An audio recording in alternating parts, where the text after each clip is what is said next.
নমস্কার শ্রোতা বন্ধুরা, আশা করি সবাই ভালো আছেন। না বন্ধুরা, আজ কোনো গল্প নয়, আজ একটু অন্যরকম প্রতিবেদন নিয়ে এসেছি।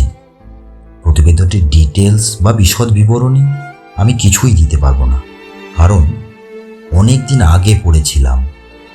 স্মৃতির মণিকোঠা থেকে যেটুকু বের করতে পেরেছি সেটুকুই আপনাদের সামনে তুলে ধরছি। তবে লেখাটা আমার ব্যক্তিগতভাবে ভালোই লেগেছিল, তাই সেটাই আপনাদের সামনে পেশ করছি।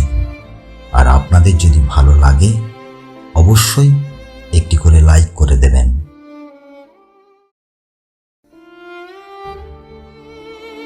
পৃথিবীর রুগ্ন জাদুঘরে আমি দাঁড়িয়ে আছি। আমার ডাইনে বাঁয়ে সামনে পিছনে সবখানে প্রেতের কঙ্কাল সব হাত পেতে আছে। আমি দেখছি তাদের মুমূর্ষু দেহের মানচিত্র।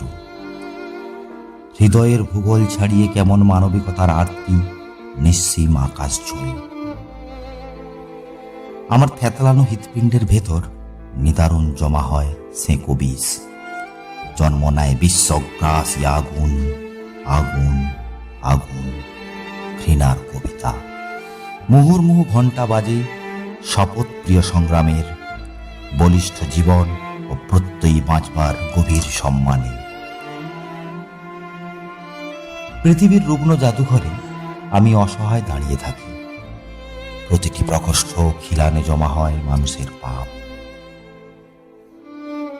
বেহিসাবি পূর্বপুরুষদের উর্বর মগজ ও খুলির হাড়। নিদারুণ হেসে ওঠে, ব্যঙ্গ করে আমাকে শাসায়। আমি কার কাছে কি চাইব এই সত্যসর সময়? আত্মীয় ইতিহাস আমার ঘাড়ে ধরে দাবি করে কৈফিয়ত।